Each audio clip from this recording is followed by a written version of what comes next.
Hello everybody, welcome back to another episode. This is Cars and Stuff. This is part 2 of my center subwoofer series. In this video, we're going to be taking it back apart, taking it out of the vehicle, as you can see here, and I'm going to be doing or putting the final touches on this subwoofer system. I love the way it sounds, but I think it can sound a little better. Basically was just adding some bracing, a little bit of padding inside the box, and overall some final touches I think is going to make the subwoofer last a very long time. So I wanted to take this opportunity, show you guys the inner workings, and hopefully you guys like it. We're gonna jump right in. So right now, as you can see, I'm removing the passive radiators, and the first thing you're gonna notice is they don't have a magnet on the back. That's the way they work. They're driven by the main driver, which I'm removing right now. That is again a 5.5 inch subwoofer. This is a mid-bass subwoofer, dual voicing coil. To be quite frank, it's the only one I found with these exact specs and these exact inner workings, and I just thought it was a super cool little setup. So that's mainly what drove me to do this. I have wired this subwoofer to 2 ohms. Okay, that's what the original speaker ran, and that's what gave me the best power output out of my amplifier.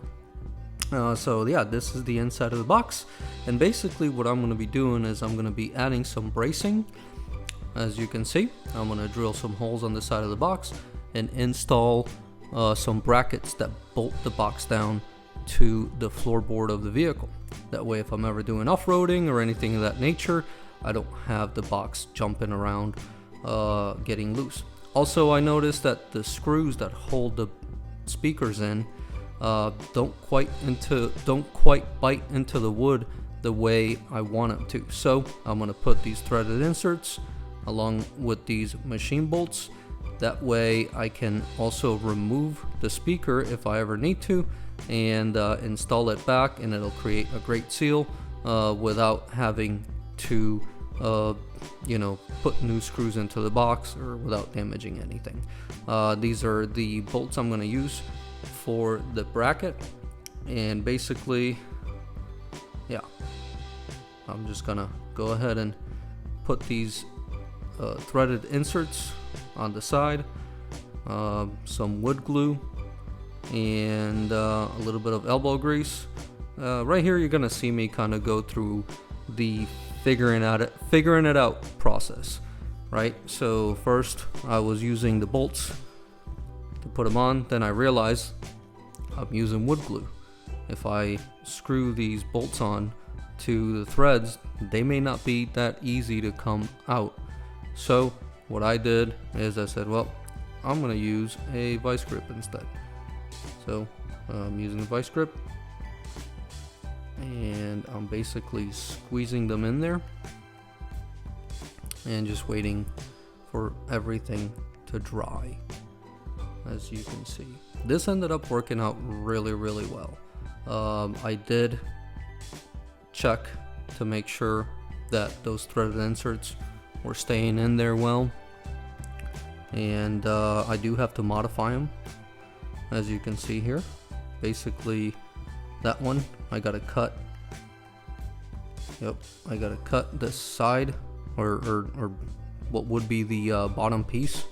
I gotta cut that off. That way it fits nice and flush with the bottom of the box. Yeah, I don't edit much out, guys. In this video, yeah, you're gonna see me make some awkward faces, kind of figure out some of my processes. Having an organized shop would really help, and as you will see later on in this video, I ended up doing just that, organizing my shop. But anyway, this is what that particular piece looks like, and that's what it looks like from behind. So now I can put my speaker in there and use some machine bolts to bolt it on. That way it's gonna stay nice and tight, no vibrating. Should be very good for sound. Also helps me create a better seal, simply because I can put those speakers on there way tighter than I was able to before. Before, when I was basically using a screwdriver and going on the wood, just running it straight into the wood, it was very sketchy, I guess is the word, because you know, it was like that point where you felt like you were just cranking on the screw a little too much, but this, you know, the subwoofer isn't as pressed in as you maybe would like it to be. Yeah, that's kind of what I was dealing with. That's why I opted to go this way. Worked out.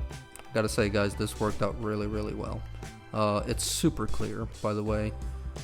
Super clear sound. I really wish I could post a good audio clip of this little setup. Not the loudest thing you've ever heard. It has very decent output, in my opinion. And you know, it sounds really good with the music. So I'm quite fond of it. Yep. Cleaning up as we go. Obviously, got to get some of those shavings, some wood shavings, out from inside the subwoofer. Keep it nice and clean. I am working with glue, so anything you get on that glue, it's gonna make a mess. Now we're moving on to drilling the holes for the bolts that are going to essentially bolt onto the brackets I've customized. Basically what I did is I took the factory brackets and kind of cut them and you know, just kind of customized them so they would still bolt onto the floor the same way the factory CD changer would. So I took those brackets, because if you look at the factory setup, basically the subwoofer and the CD changer are attached to each other, and they use this like bracket system. And so basically I just took that bracket system and cut it up a little bit, ground on it for a little while, and basically came up with these brackets. So now what I ended up doing is I ended up making these holes a little larger than I needed them, because that also gave me some movement on the subwoofer, gave me some adjustment, right? So now I could make everything fit really well. As you can see, it's pretty self-explanatory. Put a bolt here, a nut here, a nut here, bolt here, nut there, that type of thing. Oh, that fell down. Now time to do the other side. Hope you guys like the voiceover, by the way. You know, I run into the situation where it's kind of difficult for me to film and speak at the same time, because, you know, I got little kids and I've got a wife and a dog and things that need me, and, you know, basically sometimes I have to stop what I'm doing, go take care of something else, and then come back to what I was doing before, which makes it very difficult to do it all in one shot. So I've found that voiceovers help me out a lot. So hope you guys are enjoying this content. I did try to make this video as short as possible. I had almost 3 hours worth of video, and I edited it down and clipped it all down to about 30 minutes. My goal is always to keep these videos around 15, maybe 20 minutes, but you know, is what it is, guys. I'm not that good at editing. I'm doing the best that I can. Trying to bring you some of these projects, some of these crazy projects. Hopefully it's stuff that is not, you know, you know, repetitive, versus what other people are out there doing. But this is what I enjoy doing. I enjoy working on cars. I enjoy making these, putting together these projects, filming it, showing you guys what I did. I don't know. It's fun. This is the other side, as you guys can see. Now you don't see the adjustment here. The truth is, I went back, you know, I put the box on, took it off, put the box on, took it off, built some adjustment into these brackets, just by simply elongating those holes. But basically, this is, that's what it looks like. You guys can see. It bolts on really, really nice. Zero vibration. I was concerned once I had the center console slid over the top of the subwoofer. I was concerned that something was gonna vibrate, and guys, I gotta tell you, it worked out really, really well. There's a shop. I did this, I don't know how many times, many times. I wanted it to fit right, and I wanted the clearance for the subwoofer as well, because the subwoofers moved quite a bit. So kind of went in and out a number of times. The back of the center console doesn't look that great, so I think they had the cup holders bolted onto the back of them. Anyhow, I ended up cutting the holes for the passive radiators on the sides. I keep wanting to say speakers. They're not speakers. They're passive radiators. There's a big difference. They act like speakers. They sort of work like a speaker, except they don't have magnets, and that makes them a passive radiator. Not a power radiator. There is no power going to it. It's a passive radiator. Anyhow, so what I'm doing here is just adjusting things, right? I ended up cutting the hole, and now I'm grinding it down, and then I'm just kind of deburring the edges. There's a lot of this, guys. There's a lot of patience that went into this whole little project. I would say, now that I am where I am with this project, I would 100% do it again. You can see that's a pretty nice fit, which is what I was going for, right? I want it to be nice and flush. Now I'm gonna go ahead and make some holes that I pre-marked, and this is to bolt the grills on. This was trickier than you would imagine, okay?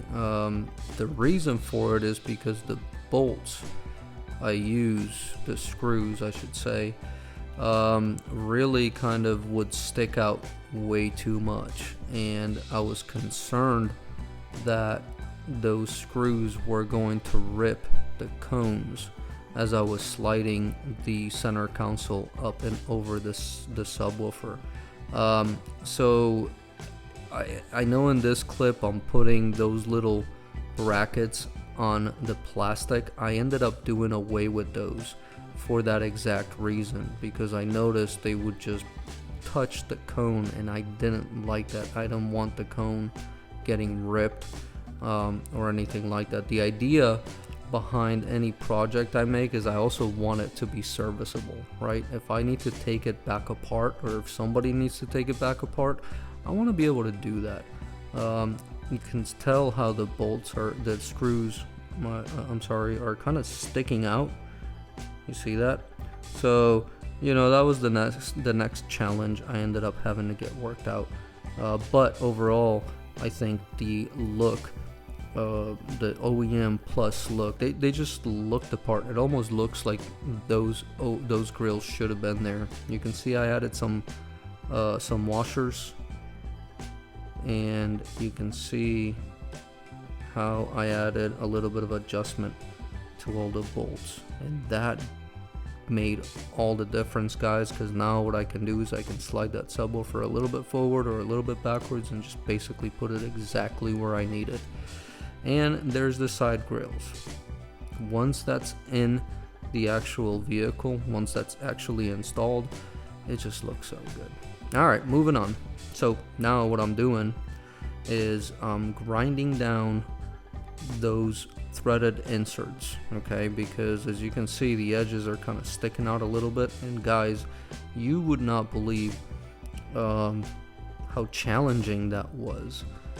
I say challenging because that's like galvanized metal, and it's difficult to get in there with a grinder, right? So I had to use my Dremel, and just grinding those down just took a lot of time. I ended up realizing the best way to do it was actually with these little sandpaper discs, and I went through quite a few of those, as you can imagine, but they ended up working the best. I had like a hard stone, that metal would eat right through that stone.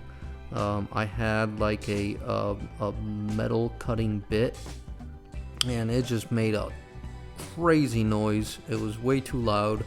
My kids were trying to sleep, so that just didn't work all that well. In the end, I ended up going through a bunch of those little circle sandpaper things. I'm sure there's a better tool out there that I could use for that. I'm sure there is. However, I have a shop full of stuff, and a lot of the stuff I do is on a budget, so I just have to work with what I've got. In this case, I had a bunch of those little sandpaper discs, and guess what? I went through about half of them. But I didn't have to buy anything else other than what I had. Alright, here we go. Time to reinstall everything. Okay, so now we're moving along. Reinstalling the passive radiators. You can see the weights on the back of them. Okay, and that's how you tune them, by the way, guys. There are weights on the back of those passive radiators. They got a little wing nut with a bolt kind of sticking out, and you just figure out how many. Here we go. I forgot I actually showed you guys how to do this. The reason, by the way, I remembered that I put 2 weights on the back of the passive radiators. I went back through my calculations and I realized I had a little too much weight on the passive radiators. So I ended up taking 1 disc, 1 weight off of each passive radiator, and I have to say it made a difference. Basically, where the bass comes in, that's kind of the difference it makes. It's not that it makes your system louder, or it just kind of sets where the bass likes. I don't know, hard to explain, but any case, I also had to make the holes on the speakers for the bolts a little bigger, which was no big deal. I mean, when I say a little bigger, I mean like half a size up. You can see I used the step up or step down drill bit. I love using those. They work so nice. They give you such clean holes. They drill clean holes, which I like a lot. They're simple to use. I bought that set at Harbor Freight, by the way, guys. I bought it, I don't know how many years ago, and they still work great. And so here we go. This is my this is how I made the faces of the bolts black. The reality is these are covered up by the grills on the speaker covers, so you're really not gonna see them. But I didn't want a shiny bolt in there, so basically I just went ahead and took my Sharpie and painted the faces of them, and you can't even see the difference. You can't even tell they're there. They just look a lot better. I know it's a little ghetto or whatever, but again, working with what I got. I do have some black spray paint, but Sharpie, sometimes a black Sharpie is just the answer. Now we do the other side. Not gonna bore you guys with all the drilling and stuff, so I kind of try to speed through some of that stuff. I cut a lot of drilling out, a lot of that tweaking. Reality is it took a lot more time than what you see in this in this video, but That's the beauty of editing, right? So now, I'm sure you can tell, but I was able to crank those bolts down quite a bit more, okay? And basically, some of the magic that makes these passive radiators work is the inside of that box really needs to be sealed very well, because any air that's escaping from inside that box is really robbing those passive radiators of their performance. So one of the things you got to make sure is that box needs to be sealed really, really well, and so that's why I wanted those threaded inserts on there, as you can see. So I put the padding you saw me put inside the box. By the way, that's the padding I took out of the factory box. Kind of a last minute decision I made. A lot of people do stuff their subwoofer boxes with padding. I don't know exactly what difference it makes, but I figured it wouldn't hurt. It's on the factory box. A lot of people do it in aftermarket subwoofer boxes. I was like, you know what? I'm gonna put it in there as well. Why not? But hey, it sounds great. So I think it helped. Put a comment below if you know about padding. Put a comment below. Tell me exactly what it does, and if you think that it made any difference in this case. Maybe it did, maybe it didn't. I don't have a way of measuring that. But we're moving right along, guys. I'm almost done with the installation. That speaker, by the way, is quite heavy. When you pick it up, I mean, it definitely has some weight to it. It's a very neat speaker, and I part of me wants to get the other size. Okay, there's a bigger size you can get, same exact speaker, just bigger. I believe it's like an 8-inch or close to it, and I kind of want to do or build a similar setup in the back, in the trunk, where the factory subwoofer would have been on a lot of Landcruisers, a lot of the other ones, the other models. Drop a comment. Let me know if you think that's a good idea or not. Or maybe I'll go with a bigger subwoofer in the back. That way I kind of have some mid-range up front and maybe some heavy-duty bass on the back. I don't know if I want to do that or not, but maybe a video for another time. For now, we're gonna focus on this mid-range right here. As you can see, carbon fiber cone, it just looks great. I hate to put grills over these speakers because they look so good, but you know, gotta do it. Gotta make them last. There it is, folks. There it is. Center subwoofer for an 80 series Landcruiser. It is awesome. And I use the factory CD changer as a mount for my subwoofer. Gotta work with what you got, boy. Gotta work with what you got. I got Pioneer grills on my Dayton audio speakers, but hey, nobody's gonna see that Pioneer part because it's way down near the floorboard. There it is, guys. Final product. What do you guys think? Drop a comment, okay? Thank you for watching this video. If you stuck with it this entire time, this is the outcome. Thank you for watching. Appreciate all the new subscribers. To anybody new that's watching this, subscribe, like, share if you feel like you want to, and subscribe if you like, or don't. I don't know, but till then, we'll see you guys next time. I have more projects coming. There's the amplifier, still working great. Kind of a ghetto setup, but it worked great. See you guys. Bye bye.